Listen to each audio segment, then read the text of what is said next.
PKN 296. I got two things on my mind. One, Taylor's hair. Two, the last episode of PKA. Which one do you want to go with? Ozark. There are three things we have, apparently. Yes. Kyle is chomping at the bit. No, I don't. Either way. What was what do you want to say about the last episode? I thought it was hilarious, went great. Usually at the end of an episode, I know that it's good, right? Sometimes at the end, I'm like, that one was fine. It wasn't a bad show. Sometimes, like last week, I'm like, drop the mic. Prepare to sit in praise for the next 7 days as people watch this show. And that was how it was. Yeah.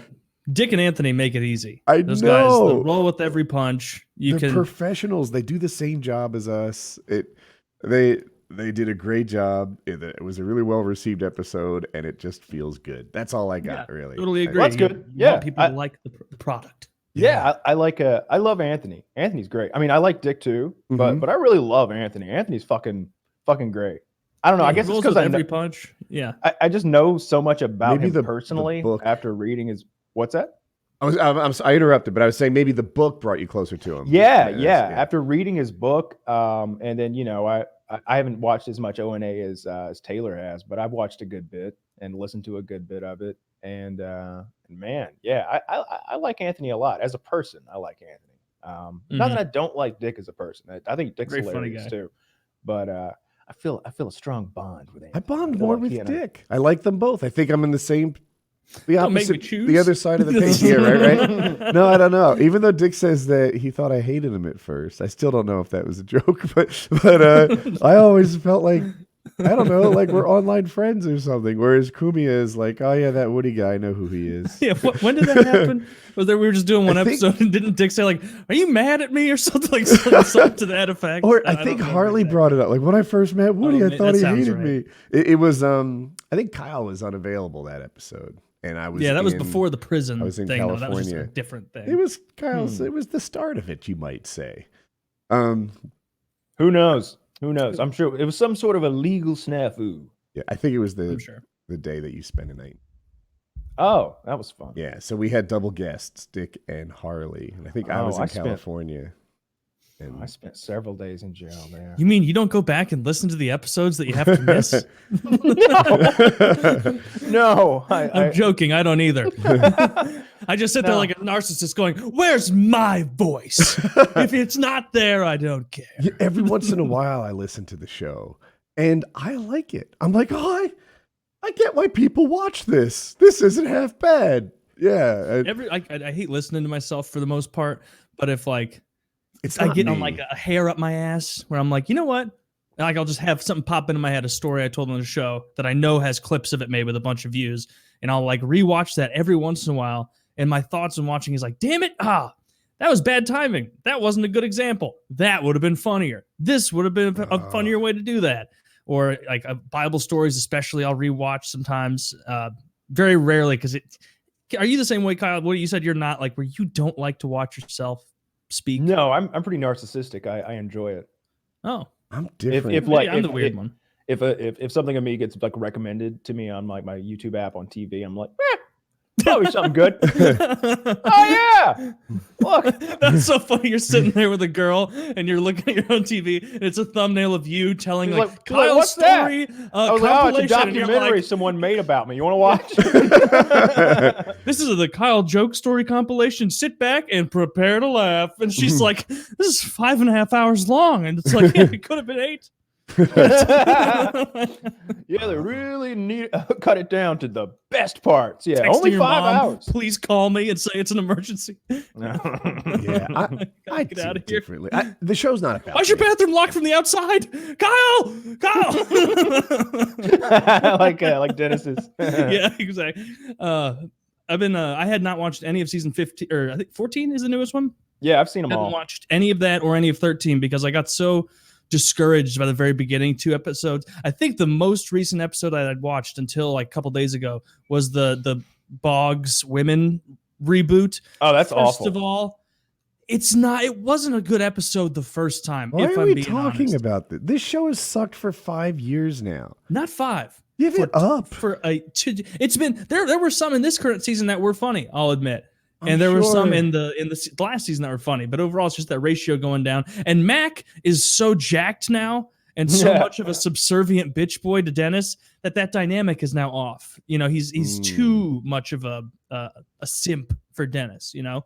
Frank's still hilarious as always. That happens in so many shows, right? Like you start off and it's like, oh, he's the funny guy and he's the straight guy. And then they take that dynamic and make it more extreme and more extreme and more extreme. 14 years in, suddenly one guy's wearing a fucking ball gag and the other guy has a leather whip. And it's like, you're kind of stretching it too much.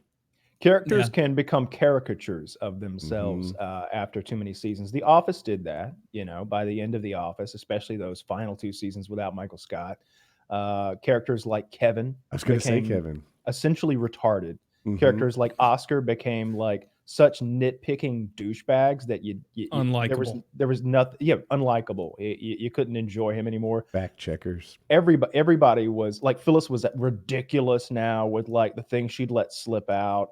Because that's kind of been a hallmark. I remember getting anal in Cancun in 74, and it's like, Phyllis, shut the fuck up. Nobody's liked you even in the early seasons. Replace what's funny about Phyllis is that Phyllis looks like Mother Goose, but she'll occasionally let it slip that she's really wild sexually, or that she'll be really like nasty and rude to someone in a very like cutting to the core kind of way. And you know that happened. I liked her being more the butt or the prop of the joke. Like I don't remember what early season it was, but it was Michael being like, "And Phyllis, the grandmother of the office," like and saying something. She's trying to pump people up and be like Stanley, the black guy, Jim, the cool guy, Phyllis, the grandma in the office that we all look to, and she's like, "Michael, we're the same age." Yeah, and so Michael's like, I don't know about that. He's like, "We went to the same high school, Michael. We graduated." He's like, "I don't know, Phyllis." And well, like, you know, my birthday was in November. Yeah, he tries to make this like, oh well, 3 months more, and I'd have been a year behind. It's like you're the same fucking age, which shows how good Michael looks versus she's just a regular person, you know, and she's a very ugly person. And Steve Carell has spent a life in in Hollywood making himself look pretty. Steve Carell did not look that good in season 1. It wasn't meant that's to. interesting. Yeah. Right. I watched this whole review the other day, and they were like, they were talking about his hair. His hair looks terrible. It's brushed straight back, and it's really thinning. And they were like, we don't know what they did to Steve Carell's hair to make it look like that, but props to them because the man has a thick, wonderful head of hair. And I'm like, have you never seen the show? Like, no, he doesn't. It's like, are you high? Do you think it's spray more paint likely? his bald spot? Like if you watch, do? Oh, I can see it. I've never heard anyone call it out before, but his like where his part is over here, like this. They clearly have like spray painted his fucking skull to make it like dark so that you can't see there's no hair there. Like not on camera. Okay, I was gonna say maybe it only works on camera. I've seen infomercials where they show this hair spray paint, and like I'm like, my God, that looks like hair. Now I think what's happening is they have lots of thin hairs and they may be blonde hairs or something that you can't see very well, and then the paint just goes on that.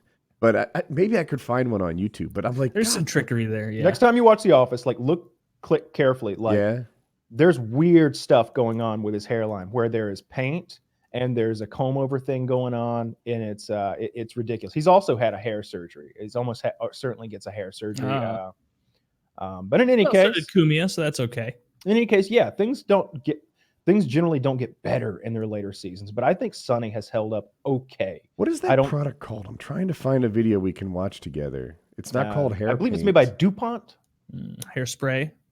Hairspray is the styling thing for women. Spray hair.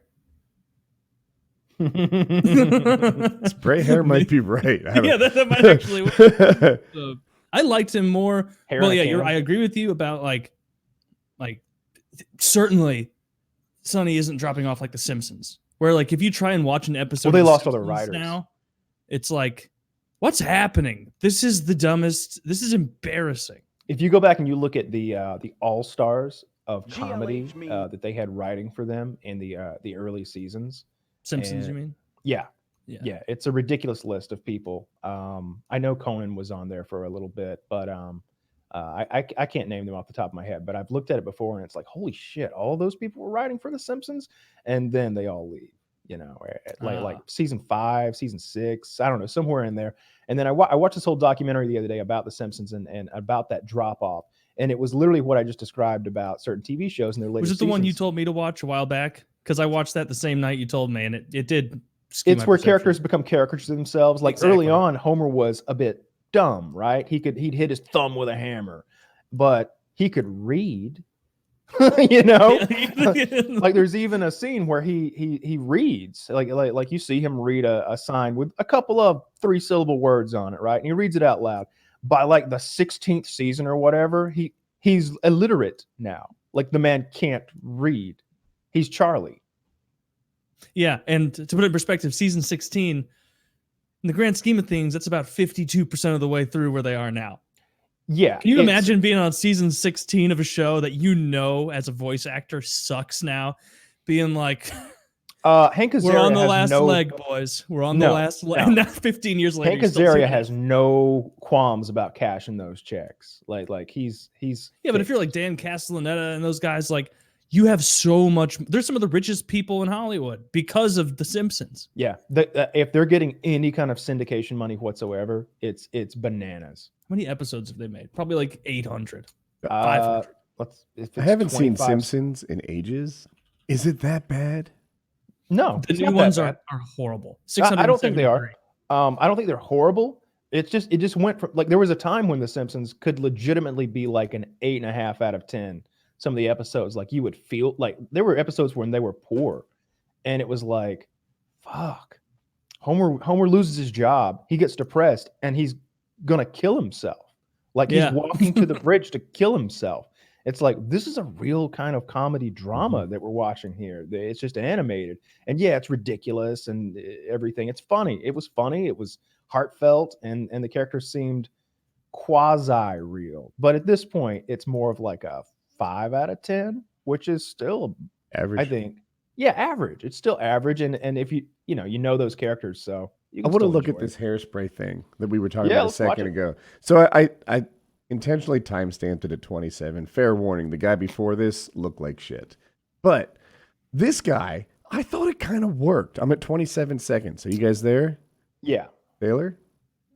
Yes, I am. Lies. There Lies. Now. Okay.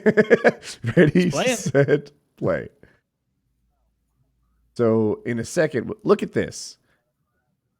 That kind of worked. Standard definition camera, though. You know what I mean? I know. It's look at.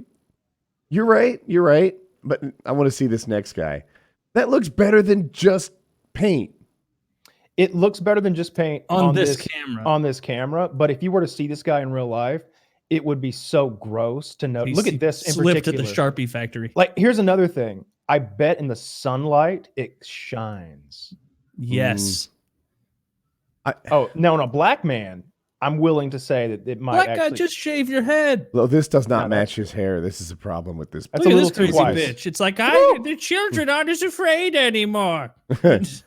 But I think that it's better. It's better than I expected, because I think what's happening is bald guys aren't bald. They just look it. What they actually have are thin little hairs that you don't see very well, and you thicken them up with this paint, and it looks like. Look at this guy. This guy's hair he's such a serial killer. He looks like an albino assassin from a Bond movie. After a few months of not having hair, I lost all the will to live, and some of my hobbies fell by the wayside. Now, I'm free to get right back to what I love. It shows him like lifting a second leg into the back of the Cadillac. Yeah. Yeah. No matter how heavy something is or how much red you get on it, rinse is clean in the shower. All things are forgotten in the shower. Oh, that's the other thing. I bet in the shower, it's just poor. Didn't you see it? Didn't you see that guy spray paint his arm and say, rain isn't a problem? Yeah, rain isn't a problem, but shampooing your fucking head's gotta be, or this isn't safe for you. Yeah. Like, when we play paintball and you take that post paintball shower and you look at the drain and you're like, oh, today was rough. Sounds like you've been hit. I can't It's relate. like orange and green swirling. You're like, oh, where'd the red come from? Oh, God. But you're like trying to convince yourself you're not that bad. You're like, I leaned on most of this. I wasn't struck. So yeah, I don't know about that. But it's on. If you look at Michael Scott, his head spray painted. They painted his head. I never noticed. I liked him more. Something I liked about the UK office is that they have Ricky Gervais look like shit. He looks like shit. He looks like a middle manager yeah, they really at a paper company. Like he exact same trajectory, him and Michael Scott, except the UK one didn't go long enough for him to fucking get like fit or anything, and he wasn't as big of a name. He stayed sloppy the whole time. But well, yeah, they did the Michael, one season. I wanted him to be sloppy. They did the one season. It wasn't that popular. And The Office, I can't remember why it survived, but there's a very interesting story about why The Office actually survived to make it to the second, third season, because it was shitty ratings. It was doing really poorly. But US office initially? Yeah, the US office. If you look at season 1, Steve Carell is over the top, like nasty and racist and was it that his movies were doing well and Carell's star rose? Because I feel like 40-Year-Old Virgin might have saved it, and that's not it. No, that was you can actually tell when the 40-Year-Old Virgin happens. My guess is it's around season 4, because Michael starts looking real thin, looking real in shape, because he's shirtless in 40-Year-Old Virgin, getting waxed and stuff. You notice every time he eats, he's like eating broccoli now, whereas before he was just pigging out. He goes home and he's like, and then I sit by myself, I eat a entire bag of steamed broccoli and fall asleep. Yeah, no, that's just another night. It's like, what a depressing day. Everybody got better looking for the most part. Phyllis definitely did.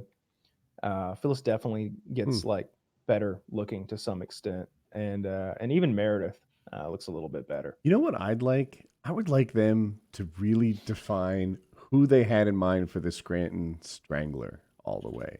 Was it Phyllis's husband? Was it someone else? Was it who's the guy who sings? Toby. Toby is one of the candidates. Some people think it's Andy, maybe I have in my. But you think it's Toby? Were you saying that as a suggestion? I watched a whole fucking 30-minute video the other day breaking down the case for who it could be, and I think it came down to Gabe being the one. Either no, because Gabe wasn't in town. It's Toby. I think it came down to being Toby. I wonder if the writers have ever said, or if they actually knew. The closest they've come to giving you hints and clues is the Scranton Strangler's car is seen parked in the parking lot of Dunder Mifflin. That's some deep. So it's heavily insinuated that he is a Dunder Mifflin employee, the Strangler. It would be Creed, right? Another little tidbit about the strength. Creed doesn't have the strength. And I feel like if Creed was going to assault someone, he'd kill them. Interesting thing about the Scranton Strangler, not a murderer, just a strangler. He would strangle them, but they'd live. Really? What? Yes. Yeah. What an awful villain. I didn't realize that. Another reason, I think it might be Toby, not a powerful man. Not a powerful man. He could choke you a little, but maybe you pull a Dwight Schrute, you break the grip. There's a scene where Phyllis implies that Vance can do things and get even and make it happen, and that's what made me think he might be the. You wouldn't want to see Bob mad. Something close to that, you'd be surprised, and it's like, what would happen?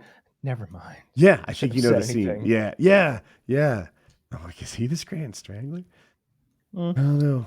So, Bob Kyle, Vance refrigeration. You were wanting to talk about not the Office. We already talked about that. Ozark. I finished Ozark. Yeah, I watched the whole fucking thing, and I was talking to Mitty and a couple of guys about it when I had one episode to go. I had just finished what do they call it? Penultimate.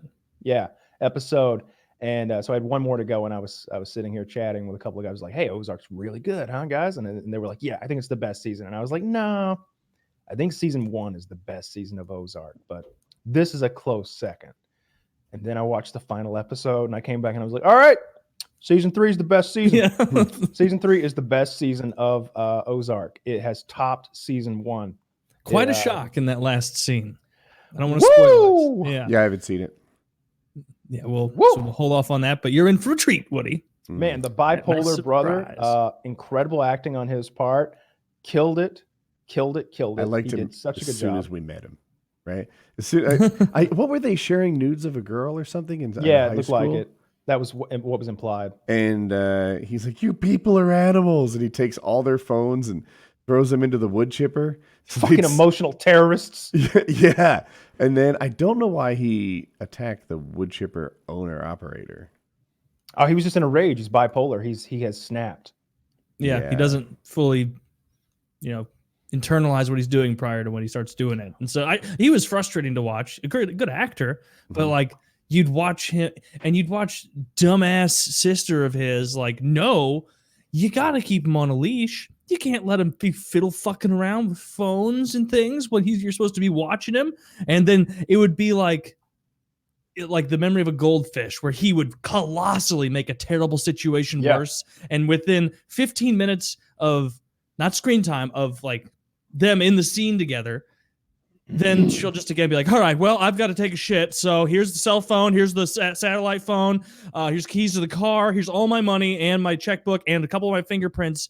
I'm going to be about 45 minutes. I'll ring you before I get back. And then he'll just sit there and cause problems. And it's like, why would you do this? He had his own phone. They made it really clear that like, this guy can't be saved. You can't fix this guy because what he has is an illness. And I don't know why they didn't get him some meds right away, right? Like that would have been my immediate thing. Like, hey, we got to get they you jumped back right past that. They acted like there wasn't a magical pill to fix his problem. That's wrong. No, they acted like he stopped taking his pills and didn't like him anymore. We're talking about an episode you haven't seen.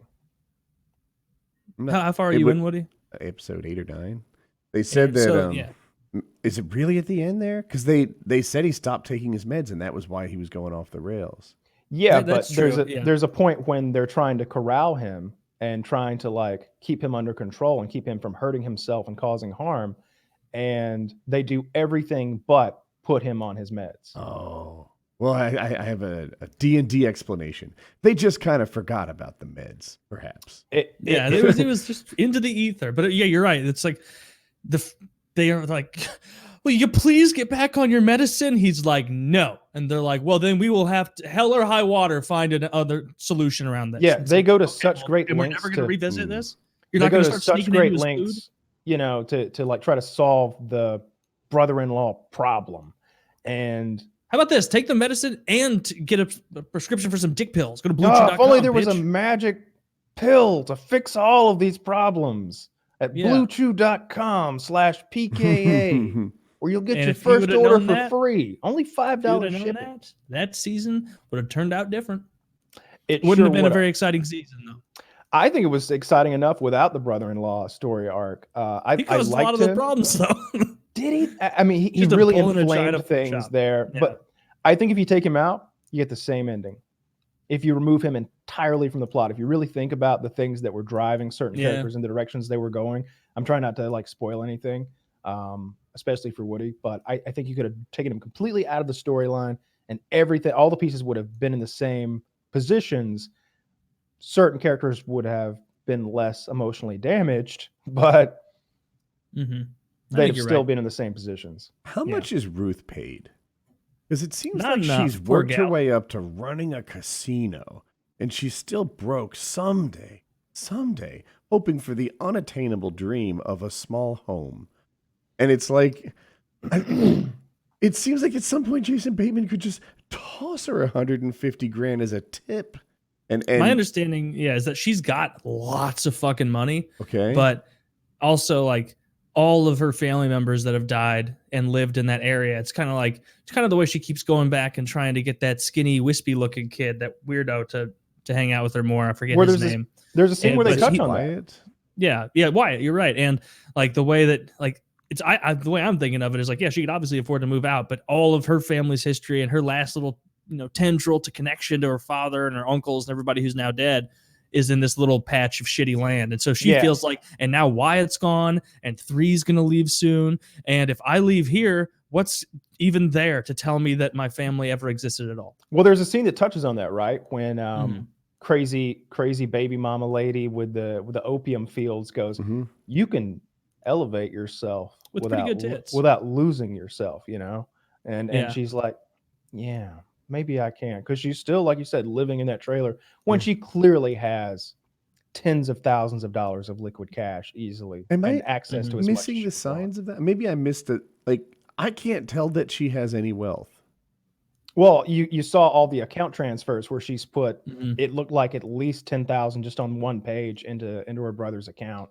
Okay. Okay. Yeah, maybe I didn't pay attention because in seems my like head, the only if one. she has enough money to send him $1,000 a week every week for months on end, they needed a FLIR depth finder and acted like that was an impossible thing to do, and they simply had to steal it from a more well-to-do member of society. And I'm like, couldn't you just go to the marine store and toss him $1,500? Like, what? Do you need to set up this like scuba diving heist? I think they just like stealing. Yeah, and they're white trash. You got to keep that in mind. They are trash. Yeah, I guess, but I feel like She's if I gave extreme white trash a lot of money, they'd buy shit.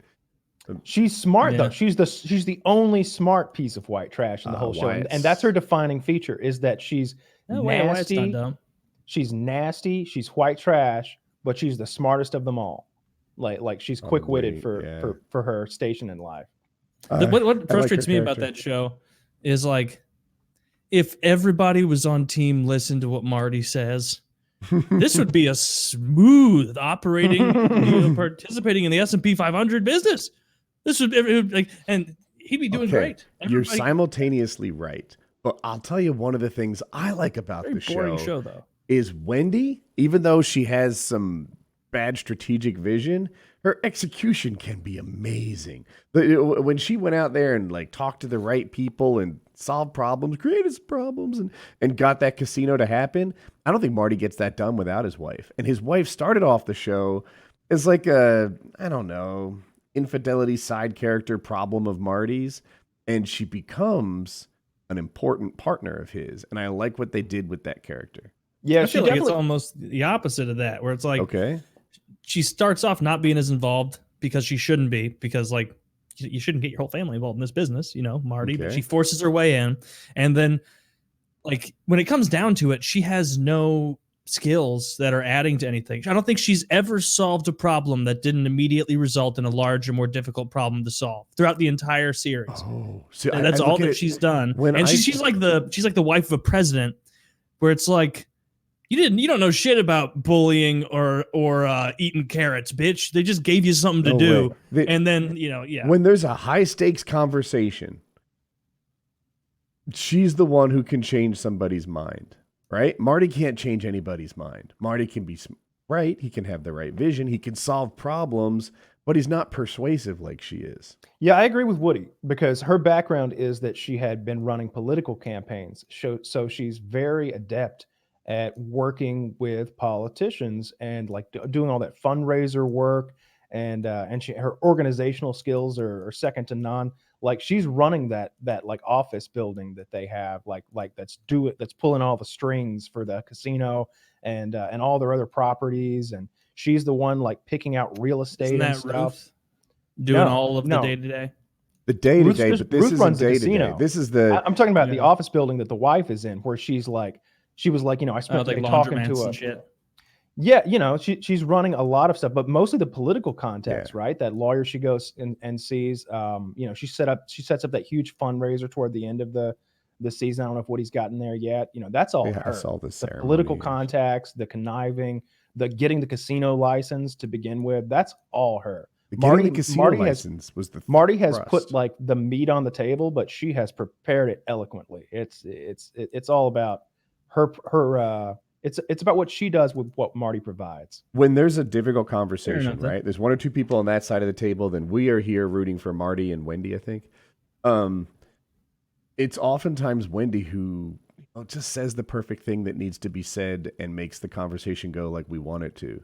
Whereas Marty could be checked out or just he's right, but he's not getting it done.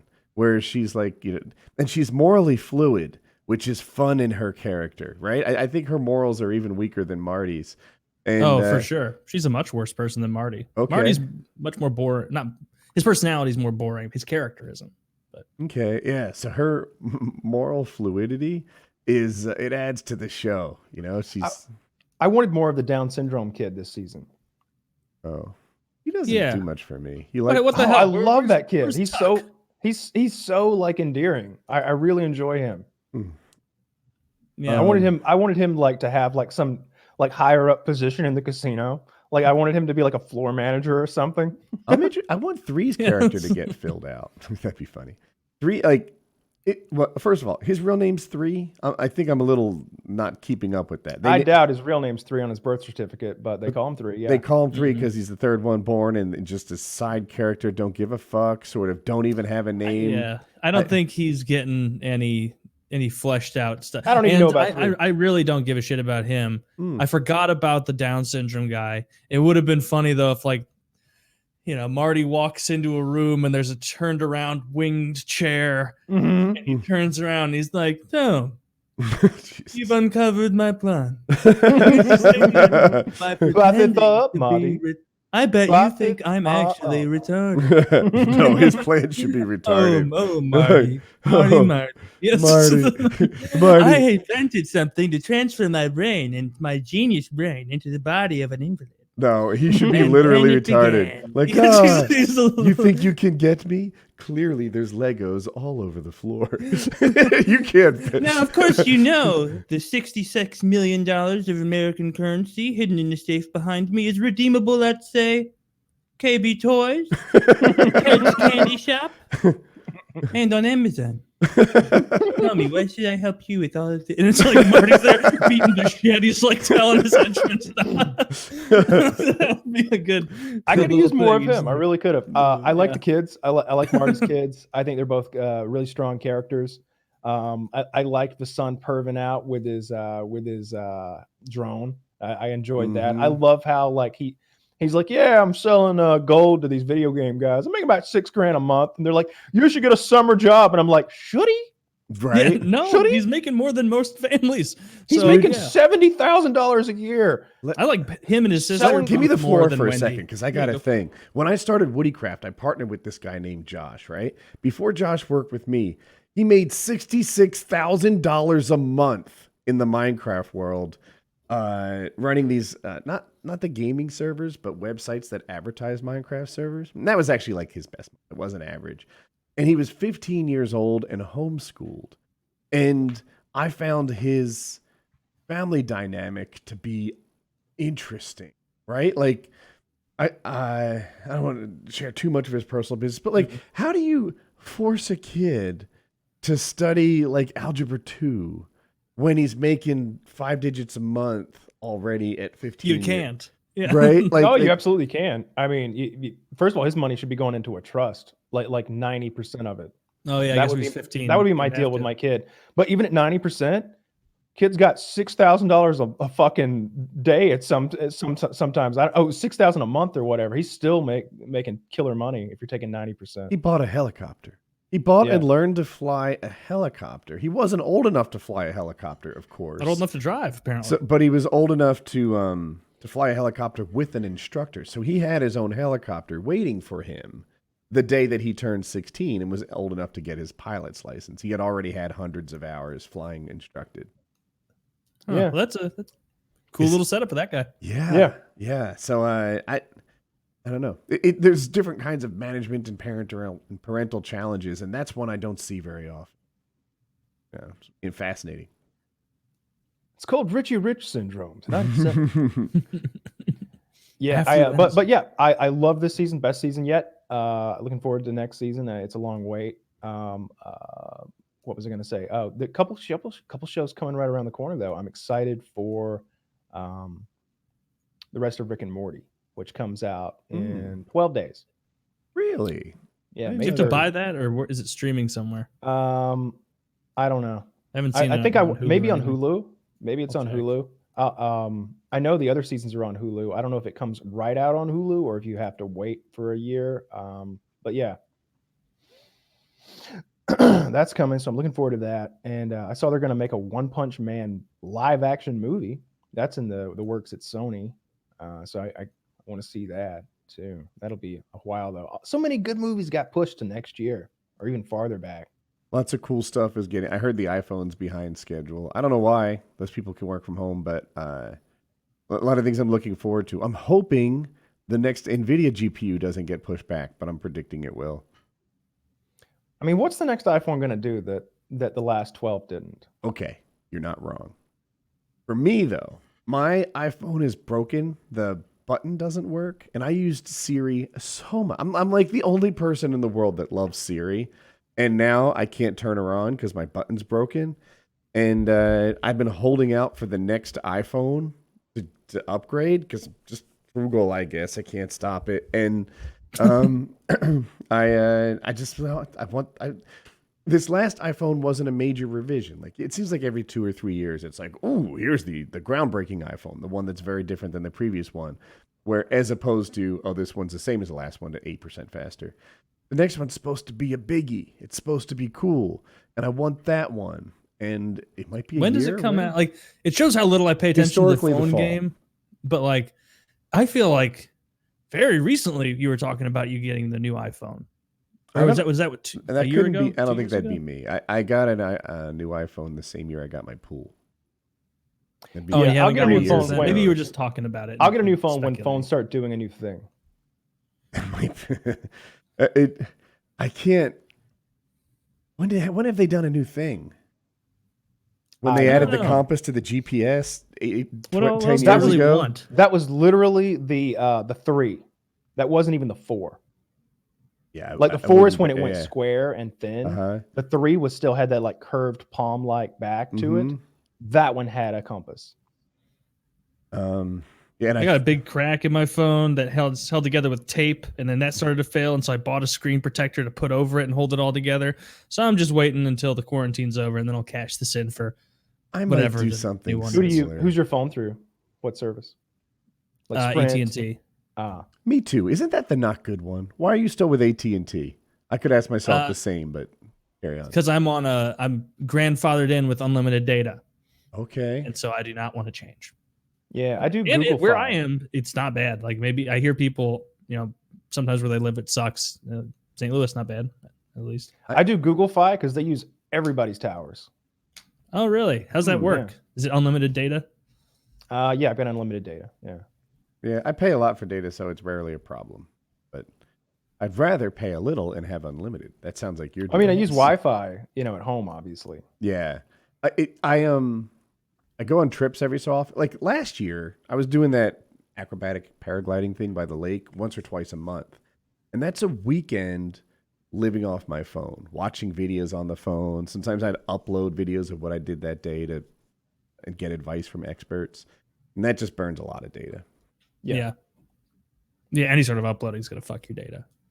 And like my AT&T, like they try and pretend like I don't know. There have been times where like my network, like my Wi-Fi is kind of being fucky or something, and I'll just go on the network, and then like maybe 8-9 days later, when I get multiple notifications, like, do you know that you've used 8 gigs so far this month? Just want to give you a heads up to not do it. And it's like, shut the fuck up. I'm going to 10. How you like that? I'll just stream Lord of the Rings in HD and leave it in the other room. What? Of course, I use it as a baby monitor. I just shined it at the kid all night long. And, They're trying to shame me for my. It's like if I'm eating at a Chinese buffet and Skeet comes over, he's like, "So I just want to make sure you know that is the 14th egg roll you eaten in a row." I'm like, "Oh, really? No, I was." It's like, yeah, it's 115, bitch. Yeah, are you trying to shame me? I'm here. I gave you my $6.50. That's funny. I'm trying to make you lose money on this. Lose money. Have you guys seen oil lately? It's like more than free, right? Right? It's negative. They're giving it away. So they'll pay you to take it. It went to negative $37 a barrel. And I saw that and I was like, that's not real. Let me fact check this. Let me look on the side. And it turns out, yes, they actually were paying people to take the oil. And at the time I read the article, which was a few hours ago, it had gone to negative $7 a barrel, which still, I'm like, could I just fill up my yard with oil? Maybe. I don't know. This is literally an episode of It's Always Sunny. Is it? And so my world's been. The gang solves the gas crisis. Everyone I know had talked about buying oil 2 weeks ago. And I just shrugged my shoulders. Like, I don't know. I feel like the reason it's crashed is they know something. Motley Fool said, don't buy. And that was like my counterpoint. And now it's literally negative. They're just paying oil to keep it. They're worried they don't have enough room to store it or something. I don't know why they would. I don't understand how oil gets less to zero. Does it? I don't think so. I know that gasoline and diesel fuel do. I don't know about crude oil. Right? I mean, there are national strategic oil reserves where they keep it for years, like billions of gallons. I don't, maybe those numbers get so big, I have no idea. But like it's all just overhead and storage, right? Like they can't afford to store it because nobody's using gas nearly as much. Like I think I filled up my tank a month ago at this point, and I've got over half a tank of fuel. I think I had half a tank about 6 weeks ago, and I was like, maybe I should fill it while these prices are so low. But I didn't, and I haven't driven it since. Yeah, I think gas. I don't know is if my car $1.30. It's about $1.30 here. That's a sad place to get. Like I did that once when I had a big problem with my car. This was years ago, and I just left it sitting and used a different car for the longest time because it was cheaper than getting it fixed. Mm-hmm. And then when I finally did get it settled, like, you try to start it, and it's like, what did I think was going to happen? Right. But obviously, it's been sitting out in the elements for 4 months. I have chargers and stuff. Like I'll be able to solve this problem if I have to. But I'm like, I wonder if I have to jump it next time I go somewhere. It's been a month and a half since I've pressed the start button. I mean, you can just go out there and start her up and let it run for 10 minutes. I kind of like the streak. I just like the streak. I want to tell this story again in 9 weeks. You know? Man, and then it'll be a good one. Time makes it good. Riveted. People will be riveted. 9 weeks, you don't say. But yeah, I don't know. Jackie's started her car. But yeah, maybe just to get the oil, flowing to keep everything lubricated. Have you considered it'd be breaking the streak though? No, you're right. If people don't know, like the gaskets and things can dry out. You should run it every so often.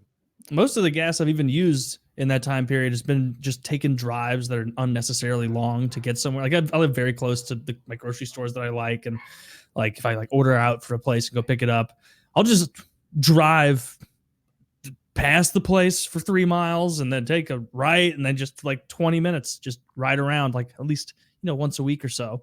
I like that. I'm enjoying that. Today is my 24-year marriage anniversary.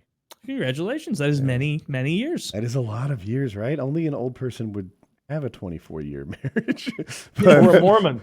Or a Mormon, right? You could get that done by 24 years married. How old are you? 36? Yeah. 36, yeah. But yeah, I don't know. I always thought the day we met was kind of a bigger event than the day we got married. Does she agree? I think we do kind of, think of that as like the bigger occasion than the day we got. Did you get her anything? No. I'll give it to her shortly, Kyle. See, 24. This is literally another big deal. 25. You remember the Office episode where it's Valentine's Day and Roy doesn't get Pam anything, and all day Phyllis has been getting like showered with gifts, and a lot of the other Office gals have too. Even Oscar gets a thing, and she's a little upset when he comes to pick her up that evening, and he goes, "What's wrong?" She's like, "Well, I was just expecting to get something for Valentine's Day." He's, wait till we get home. I'm going to give you the best sex you've ever had. And she's just like,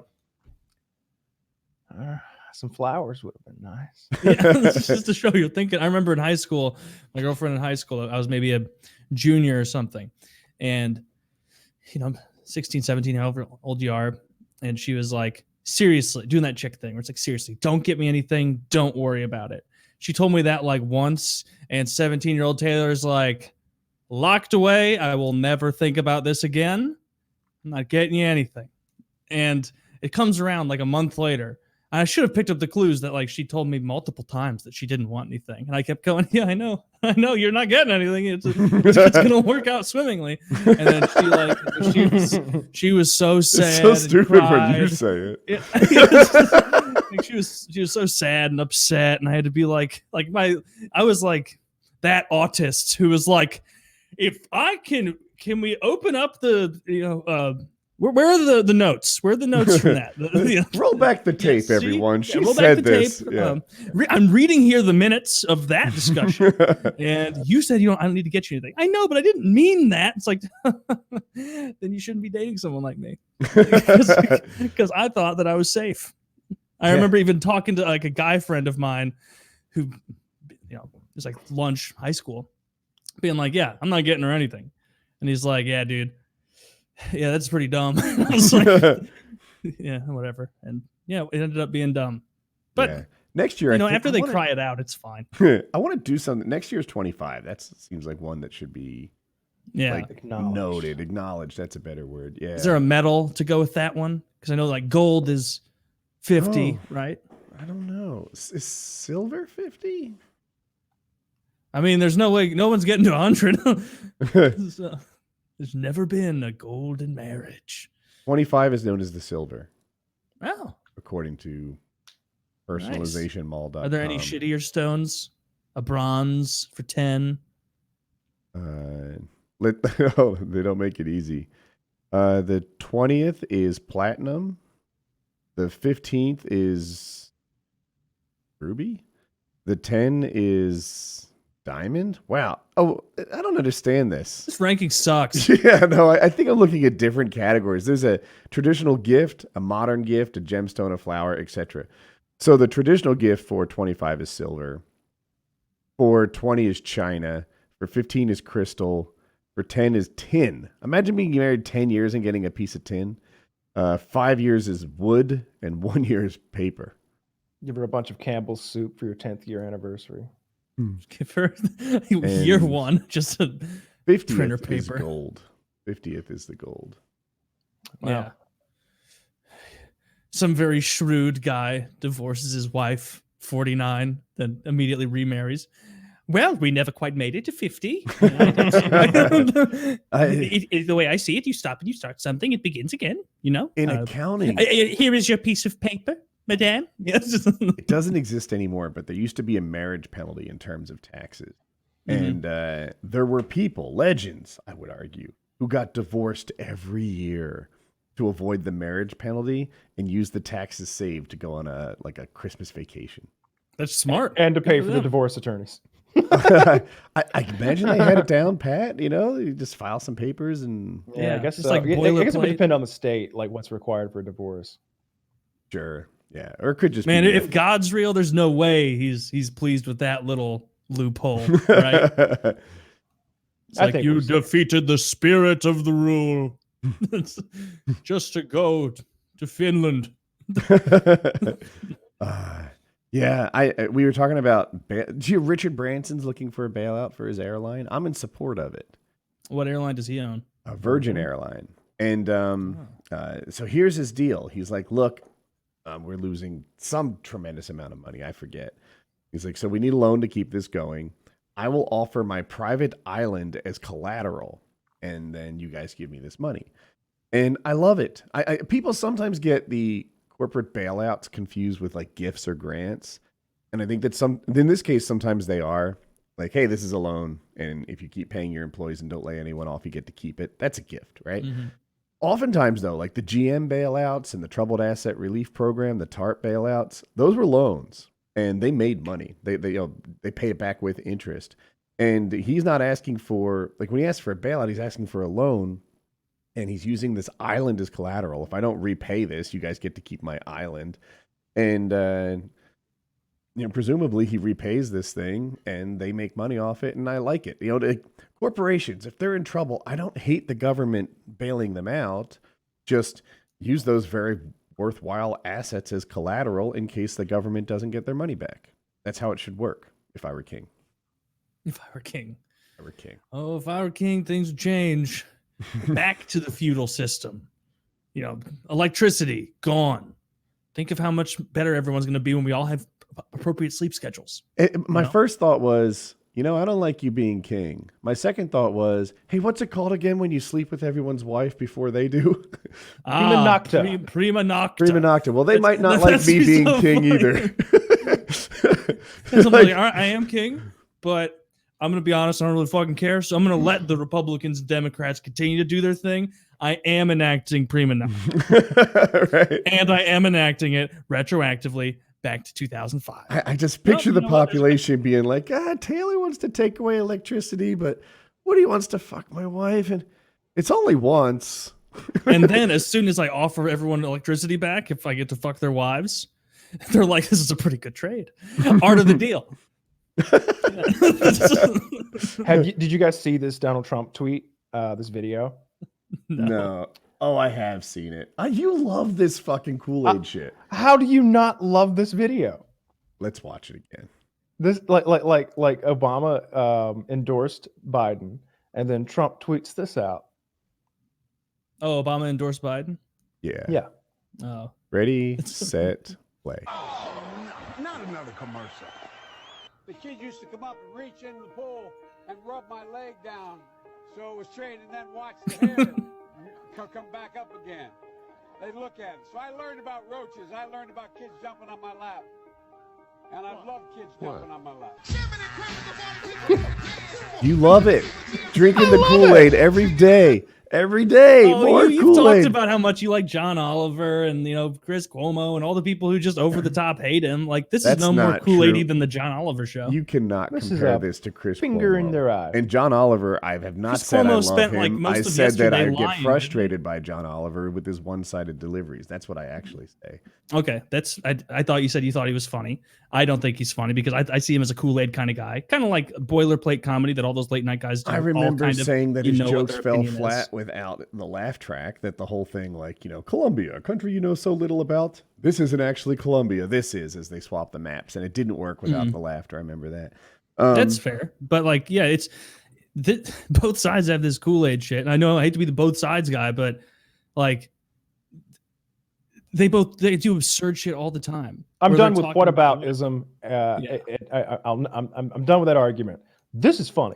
This is funny. Yeah, it is funny. There's a reason it's got 15 million views in a day. This is fucking funny. It's cutting right to the heart of the issue that not just Trump supporters, but a lot of people have with Joe Biden. Joe Rogan clarified his position on, he said that he would vote for Trump over Biden, and he clarified that position recently. He's like, people made that out like I was a Trump supporter. Let me just make it clear. I'd vote for Mike Tyson over Biden. I'd vote for Whoopi Goldberg over Biden. Like, honestly, he's more lucid and he's a better fighter, which is cool. That's, I feel like he could really put some. I mean, Putin would be terrified of Mike Tyson. Yeah, Xi Jinping, I ain't playing your shit, man. No, this is funny. I love that. I love the way those guys look at him like, dude, really? He's what? How the hell is Biden the best?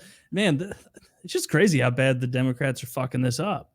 It's like Biden's, even if he was really successful and got elected, like are they just going in with the assumption like he's a one-termer? And then they're going to try and hand it off to they have to. Can you imagine how insane he's going to be in 4 years and 10 months? He's already losing it. His VP pick's in an interesting spot. Typically, after someone's second term, they're not popular anymore. I can't think of a president that ended their second term on much of a high note. Like, people kind of like Obama in retrospect, but his star was fading. Bush was absolutely hated. Even Fox News dogged on Bush. Reagan wasn't so loved. They turned that around post-presidency. Second term is ugly for every president. There won't be a second Biden term.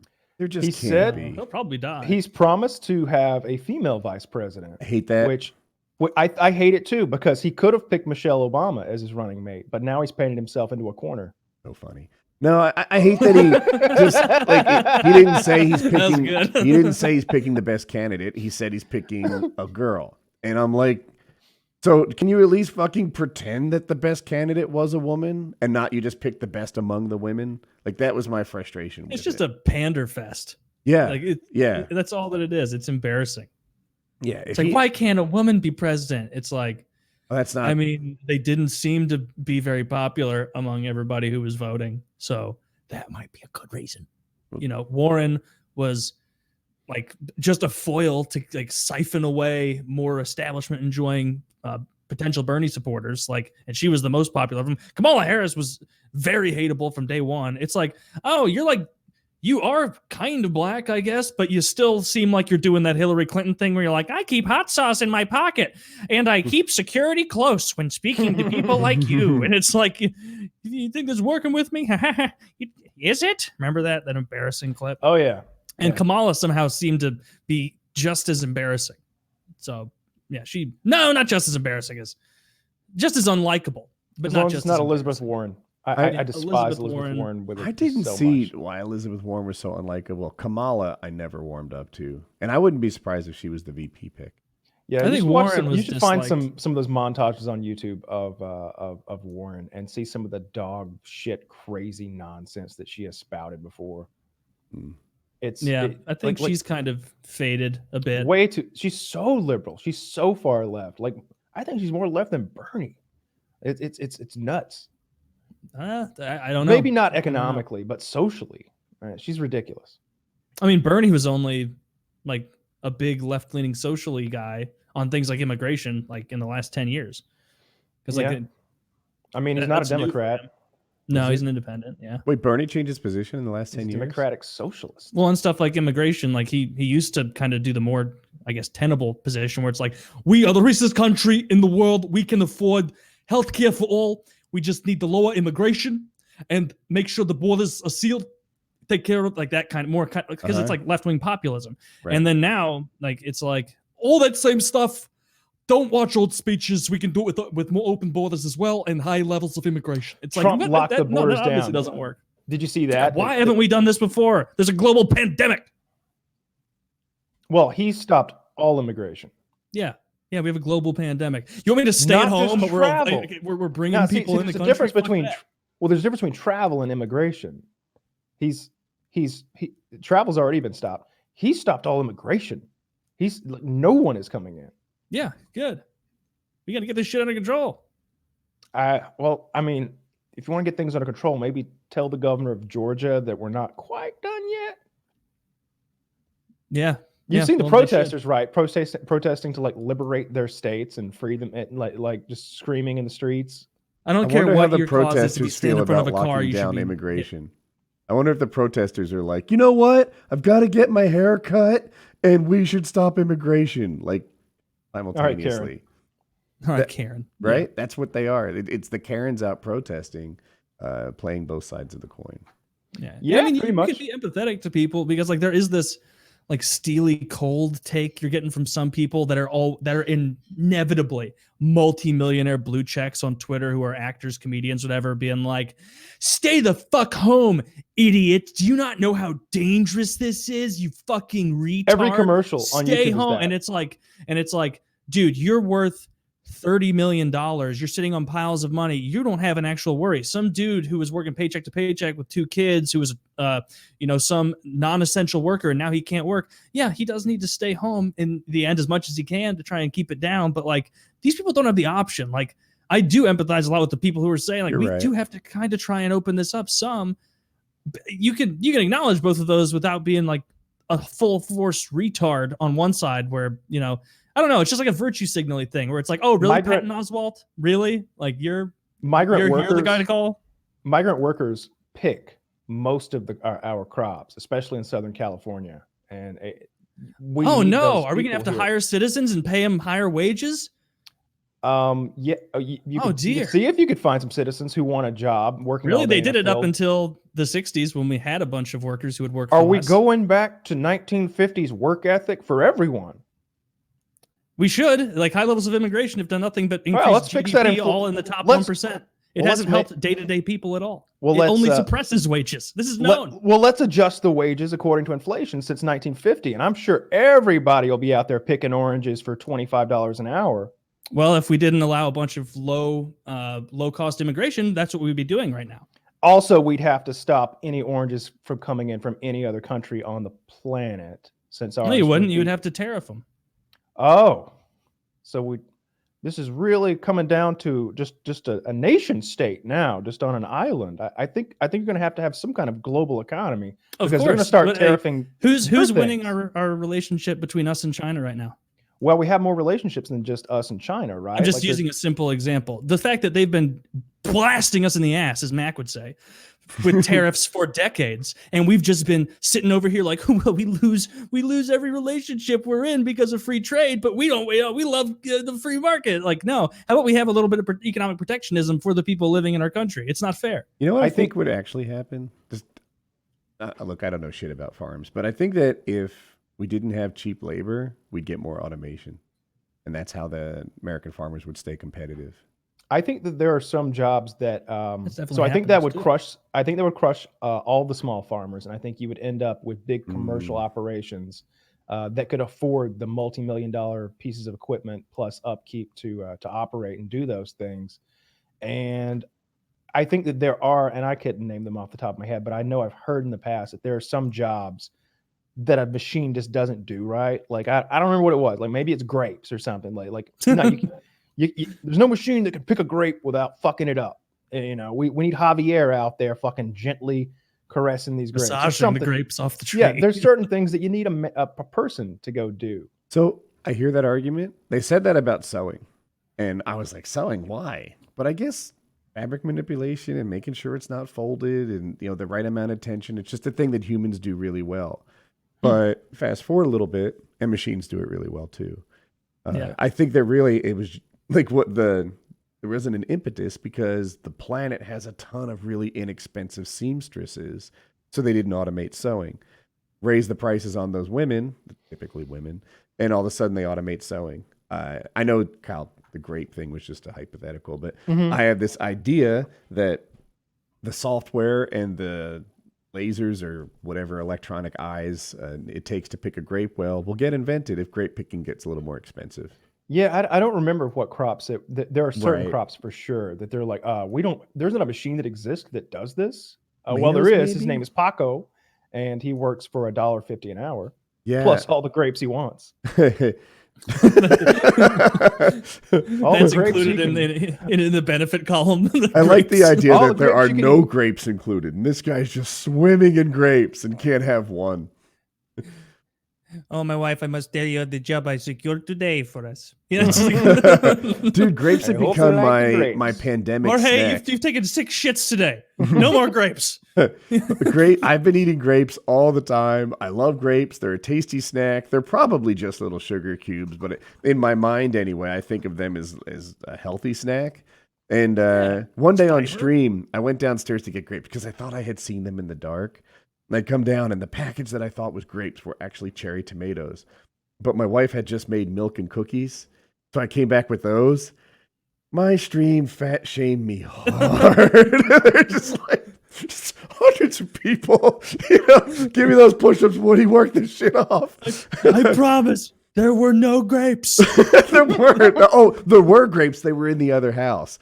They didn't like that excuse at all. Like, if there's a that's not a good way to win over the public. No, it was in my other state. Yeah, I asked my wife about the grapes. She said they were in the guest house, and like I'm live streaming, right? And I don't want to like put shoes on. We have a gravel driveway that leads to the other house, and like I'd be gone for 5 minutes, maybe less. And okay, so go ahead. Tomatoes for sure tomatoes? have to be harvested by hand because they get bruised, and nobody will buy a bruised tomato. And a bunch of the berries apparently also the for good similar berries. reasons. For the way that they pull away from the plant, you have to like snap the stem or something on each cluster. Vanilla, saffron, cacao, and a bunch of other shit. There's just some stuff. Saffron's so expensive. Have you ever seen that at the store? What is where it? It's like a little tiny, it's a spice, a little sprig of it. It's these little hairs in there. It looks like you shaved your beard and threw like a pinch of it in a bottle, and it's $8. My wife It does not look expensive. She goes to a spice shop. She has a spice guy, and he recommends spices to her. And she comes back with like this much stuff, right? Less than half a human head worth of things. And it's like $500. Jesus and I'm Christ. just like, oh my God. Like, Jesus. I could just Jesus eat, Louises. I could have plain George Foreman chicken and keep the $500. I'm over here with a broken iPhone. Yeah, Dude, most if you want spices the are $2 or finest $3 an ounce. 0.18 ounces of saffron, that's going to cost you $27. Yeah. And that is for Nice. That's 5 it on the grams. bottom, though. Those little red strands. Yeah. I'm trying to remember what it goes on Indian food, right? Yeah. I know It I've tastes- used it before, and I would guess it was when I was making Indian food. So like you need a lot of weird spices, garam masala, cardamom pods. There's a lot of stuff that goes into Indian food that is kind of foreign to us. A lot of different kinds of chilies. Indian food I can't do too often. Why? I don't know. It's not one of the foods I like a lot. Like It's- Chinese Try, food, Japanese food, I can do that every You day. like vindaloo? I do like that. Yeah, it's good. Vindaloo's really easy. It's vinegar based instead of cream based, so it's a little better for you too. Every once in a while, I get Indian food at a restaurant, and it's all so caloric. Like, chicken just drowning in some sort of butter sauce that you use I think it's naan bread, but use some sort of use a carb as a shovel to get the butter sauce chicken into your mouth and have some rice with that. And at the end, you're just like, I know I had 2,000 calories that You meal. can do tikka masala. You can do a pretty healthy tikka masala. It's just crushed tomatoes, and instead of cream or half and half, you use 1% milk and Greek yogurt, and you can do pretty well with that. And then you could do like cauliflower rice with it. I'm sure. I've had that exact. I've only had same restaurant without the food cauliflower rice. Yeah. Indian. And restaurant food, they're not working on healthy. They're not trying to keep the calories down. It's like, we'll all just agree to ignore calories for this meal. It's a restaurant. It's going to be salty. It's going to be buttery. It's going to be bad for you. Not as buttery. In India, they don't use butter. They use ghee, which is clarified butter. And that's when you heat up the butter and you separate the milk fat from the actual butter. And then they use this yellow gold called ghee to like cook everything in. It's crazy caloric. Like authentic Indian food is ridiculous. Yeah. I mean, but you don't leave hungry. I've Yeah, never left You know what? hungry. I'm saying authentic Indian food, but the vindaloo is authentic, and it's not high calories because it's vinegar based. It's like vinegar and tomato sauce, and I don't remember the rest. And like any meat you want. But tikka masala is not an Indian dish. It is a Britishized and not Americanized, a Britishized Indian dish. The Brits were like, "How can we make this horrible for you?" And they did, and they made tikka masala. I don't know the names of the Indian foods I buy. I just go to the buffet and I'm like, we got some brown mush, some red mush, orange mush. That looks good. I'll have some orange mush over rice and give me a naan or two. Let's go. I like the vindaloo. That's my naan. favorite. Yeah. I get vindaloo and I order it Indian hot. They've got like mild, medium hot, and Indian hot. And it's just like Indian hot. I have tears pouring down my face the whole time. I have to blow my nose 3 times before. Yeah, you're leaving that restaurant just breathing so well. I always appreciate restaurants that like, I want it spicy. Okay, white boy, I'll try not to hurt you. And usually I appreciate their judgment. Yeah. Yeah, I always want it real spicy. I love that feeling too, the nose clearing out. Yeah. I can get that with... I'm sorry. I can if get anybody that who's with listening to less this is in than full Atlanta, spice. if anybody who's listening to this is near what's that place called? Peachtree City in Atlanta. There's a place there called there's an Indian place there called I'm gonna look it up since I've already done this. It's Peachtree City Indian food. It's the best Indian I've ever had in my life. It's called Star of India. It's super duper authentic. They've been in business for many, many years. It's incredible. It's incredible. If you're within an hour, it's worth the drive. And everyone in there. Do you is go Indian? there or No, I used to Postmates live. it? I lived there for maybe 3 months. Mm-hmm.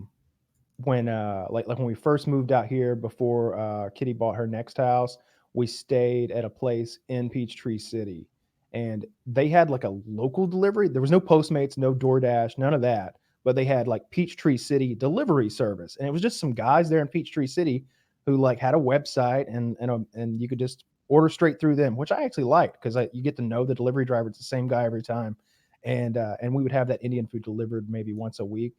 It's incredible, so good. I want dinner right now. I could smell dinner right now. One of those Hello Fresh meals she's whipping up. I think Is that garlic chicken. It's like a Blue Apron. Blue Apron? Oh yeah. Yeah. I think some like garlic butter chicken and what is it, roasted sweet potatoes and some kind of veggie. I don't know. I've been on a salmon kick. I've Yeah. been making that crispy skin salmon.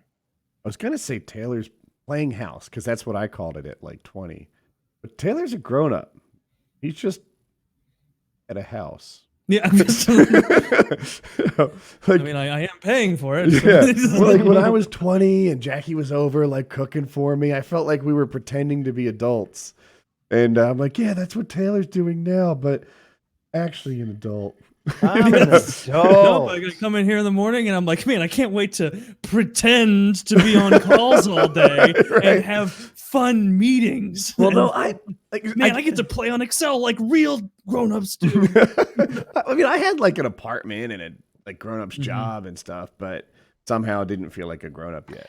You know I know why? exactly what you Because mean. there's a point when you're that young when you're like, I could just say no. I could just walk away from everything in my life right now, and what would happen?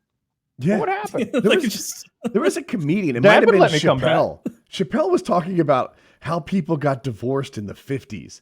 He's like, in the 50s, you just left. You want to start over? Fuck it. Hey, honey, I'm going out to get cigarettes. There was no internet. You could move 11 miles away. Just start all over. Just never see him again. Oh man, it's what year is it? 1953. I'll take this new house for $6,500. Here's $3,000 down, and I'll sign on the 15-year plan. All right. It's like, yeah, you guys are kind of assholes. I'm going 11 miles away. Good luck. Yeah. Just start over. That's how it is when you're 20 too, unless you've really made some mistakes. Yeah, Unless if you you've can't really up- fucked yeah. your life up. Yeah. If by 20 you're like, well, I'm locked in. This is it. That would be Student funny. loans. Yeah, student loans really fuck you. You got to go to another country to get out from under that shit, I wonder if that works. or get Bernie Sanders elected. That would do it. We're No, not letting that happen. you'd have to elect a whole I bunch saw of it- other Bernies with him. Go ahead. Did you see the meme of him like running for president 2024, and he's got an eye patch and he's all scarred up and he looks super like post-apocalyptic Bernie Sanders. I Yeah, warned he's you. not making it to 2024. Neither is Oh, this- Biden. Oh, this is a good bet. This is a good bet, and it's long term. Who dies first, Biden or Bernie? Ooh, Biden. Bernie. Okay. I'm I'm still high on my recent it's funny. death count victory. Kyle, you know, the who went 30,000 Bernie? line. Kyle, you went Bernie dies first? Yep. I think the order is Biden, Trump, Bernie.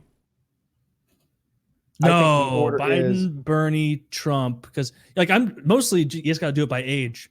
But Biden seems way more mentally than It's you not don't- the Bernie. mental part. The way that Trump dies is a sudden heart failure. Trump has Wendy's and Burger King coursing through his veins, and he will just be dead one day. Or does Yeah, he want us to for sure. believe He's that because definitely he think it? Maybe he wants us to believe that because it makes him more personable. Who, Trump for being fat? Yeah.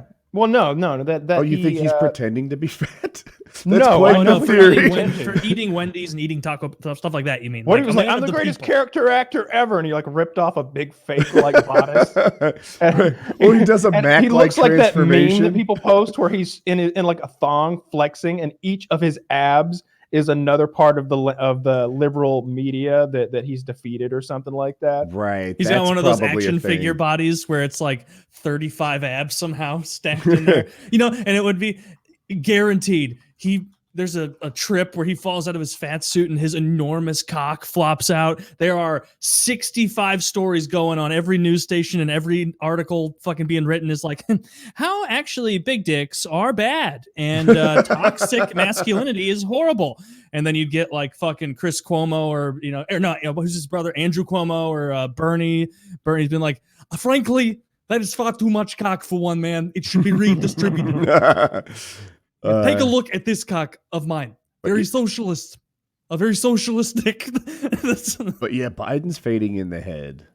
Bernie seems mostly fine to me. And Trump Yeah, is he's just just the tremendously oldest, though. unfit and 125 pounds overweight. Yeah. So the way I see it is Biden isn't going to die of dementia in the next 4 years, but Bernie could easily die of a heart attack in the next few years. How He had, old you is know, Bernie? same. Bernie's They're the all about the oldest. same age, 72, 74, somewhere in there. See, in my mind, 72 and 76 are actually really different. Bernie 'Cause Sanders is 78. That might change things because I don't think many Biden, people go 77. into their 80s. How much money are we putting on this? Not a Let's dime. just go I'm gonna break binary. Trump even. is 70. Trump is 73. Biden 77. Bernie 78. Now, like you were saying, Woody, at that age, 73 to 78, that's a jump. It is. That's a lot I of believe time. it is. Yeah. Like McCain looked really healthy, right? McCain was a healthy guy. And then what? In 18 months, he just went from a really vibrant old dude to a dead guy. Fucking crypt keeper. He was ghoulish by the end there. Yeah, because he got cancer and that ends it. And that's how death happens in old age, right? Like when my mother-in-law moved in with us, she was like 75, something like that. And she hadn't lost a beat mentally. She was just like she was at 40 when I met her. And then, like she lost a beat at the end. So you're still sticking with Biden? Me, first one to die? Taylor. I was asking, actually. I will, so we're different. But now that I see that Bernie's the oldest, I would switch to Bernie. I don't know, though. Biden's... Okay, that's fair. I won't ask you to put money on it then, since you didn't realize that he was so much older. Well, yeah, whatever. We'll do double or nothing for the coronavirus death bet from 5 weeks ago. There was no bet, so I know. So we're going to double that. 2 times 0 equals fun for me. All right, but I do get to gloat twice. And Chiz will pay out on my behalf an amount of your choosing. I will take his car. And it is, so be it. Yeah. He has a nice car, right, Chiz? He got yeah, that's cool. You guys want to wrap? I'm smelling my food and I'm getting I got to piss real bad. Deep into it. All right, PKN 296.